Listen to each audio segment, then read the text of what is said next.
தேற்றப்பட்ட பின்புதான் தெரிந்து கொள்ளப்பட்ட கூட்டம் அது உயர்த்தப்படும் என்பதை நீங்கள் உங்களுடைய சிந்தனைக்குள்ளே கொண்டு வாருங்கள். இந்த தெரிந்து கொள்ளப்பட்ட கூட்டம் முதலாவது கைவிடப்பட்ட சூழ்நிலையில் தான் போகும். முதலாவது அற்பமாக எண்ணப்படுகிற சூழ்நிலைக்குள்ள தான் போகும். அவங்க வாழ்க்கை கசப்பு நிறைந்த சூழ்நிலைக்குள்ள தான் போகும்.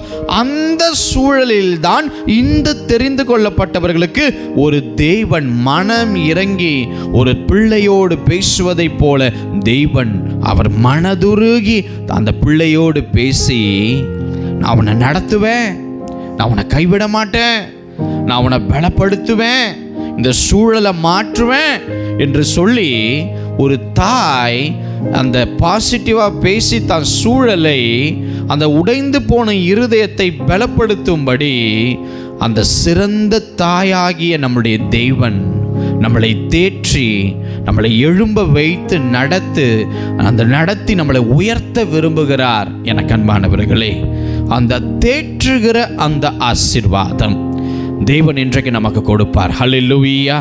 எத்தனை பேர் ஆமென் சொல்ல விரும்புறீங்க? ஹல்லேலூயா!